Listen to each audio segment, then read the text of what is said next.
देखिए, मेरा ये मानना है कि पैसा कोई भी दे सकता है, समय भी दे सकता है, लेकिन शिक्षा हर कोई नहीं दे सकता।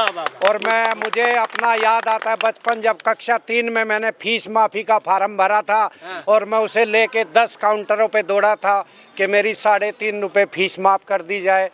तो वो दिन भी मुझे याद आया और इतना अच्छा प्रयास हमारे मैनेजमेंट का। मैं चाहूँगा कि मेरे हर भाई बहन बच्चे शिक्षा के क्षेत्र में अब भारत शुगर मिल सिधवलिया जो है अपना कदम बढ़ा चुका है। ये बहुत अच्छा प्रयास है सिधवलिया मिल के तरफ से कि इतना बड़ा इन लोगों ने कदम उठाया है कि फ्री में कंप्यूटर की एजुकेशन और साथ में स्पोकन की एजुकेशन आपको फ्री में दी जाएगी। जो गरीब बच्चे ये सोच रहे थे कि हमारा एजुकेशन या अगर वो कंप्यूटर का पढ़ाई करना चाहते थे वो बाधित हो जाएगा, अब बाधित नहीं बनने देगा सिधवलिया मिल।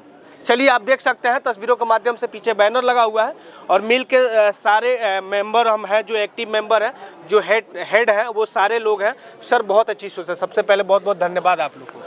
धन्यवाद आपका बहुत। और हम लोगों के कहाँ से ख्याल आया कि इतना बड़ा कदम आप लोग सोचे कि एक्चुअल में हम लोग भी ग्रामीण क्षेत्र से हैं और हम लोगों को आप लोगों की तरफ से ही फीडबैक मिला और जो पवन अग्रवाल जी हैं इन्होंने फीडबैक दिया कि हमारे क्षेत्र के जो गरीब बच्चे हैं, पढ़ाई में बहुत माइंडेड हैं, बहुत होशियार हैं, और उनके साथ थोड़ी सी दिक्कत यही आती है कि कंप्यूटर और इंग्लिश स्पीकिंग में वो लोग थोड़ा सा शहरों के बच्चों से पिछड़ते हैं। तो हमने कहा कि हमारे क्षेत्र के बच्चे इस मामले में कहीं भी पिछड़ने नहीं चाहिए। तो हम लोगों ने इस पवन अग्रवाल जी की तरफ से सुझाव आया, हम लोगों ने इसको तुरंत एक्सेप्ट किया और ये कोशिश की, एक छोटा सा प्रयास किया कि हम बच्चों को निःशुल्क कंप्यूटर सिखाएं और इंग्लिश स्पीकिंग सिखाएं, जिससे हमारे क्षेत्र सर्टिफिकेट वगैरह सर्टिफिकेट वगैरह सब रिकॉग्नाइज्ड है और उसका हर जगह अप्रूवल है। और कहीं कोई इन फ्यूचर वो बेहतर करेंगे तो हो सकता है। हाँ, नेचुरल हम इससे आगे स्टेप पे भी जा सकते हैं। अब इसका रेस्पॉन्स हम लोग देखते हैं कि हमारे बच्चे कितना अच्छा करके हमें दिखाते हैं और हमारा ये मुहिम कितनी सफल होती है। उसी सफलता के हिसाब से देखते हुए हम आगे भी कुछ ना कुछ और करते रहेंगे बच्चों के लिए। कितना कैपेसिटी रखा गया है, कितने बच्चे?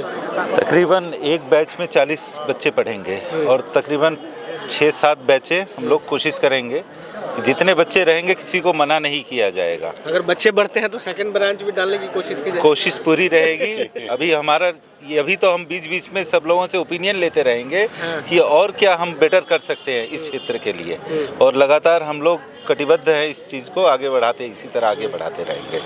सर, क्या कहना चाहिएगा? बड़ा अच्छा कदम आप लोग उठाए हैं। नहीं, देखिए, मेरा ये मानना है कि पैसा कोई भी दे सकता है, समय भी दे सकता है, लेकिन शिक्षा हर कोई नहीं दे सकता।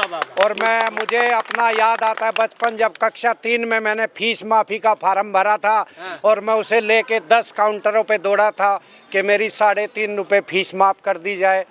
तो वो दिन भी मुझे याद आया और इतना अच्छा प्रयास हमारे मैनेजमेंट का। मैं चाहूँगा कि मेरे हर भाई बहन बच्चे इसका लाभ उठाएं और मुझे अत्यंत खुशी हो रही है। और हमारे जो किसान भाई हैं, अच्छी प्रजाति का गन्ना बोएं और इस चीनी मिल को भरपूर गन्ना आपूर्ति साफ ताज़ा छिला करें, और इस तरह की योजनाएं आगे भी चलती रहेंगी। धन्यवाद। बाबा साहब ने एक बात कही थी कि शिक्षा उस शेरनी का दूध है जो जितना पिएगा उतना दहाड़ेगा, और उस दहाड़ में जो है सिधवलिया मिल एक कदम बढ़ा चुकी है। अब कंप्यूटर के एजुकेशन में हो या इंग्लिश के एजुकेशन में आप आगे बढ़ सकते हैं। बाकी की जानकारी हम नंबर डाल देंगे पवन जी का, आप इनको फ़ोन करके ज़्यादा जानकारी ले सकते हैं। इनको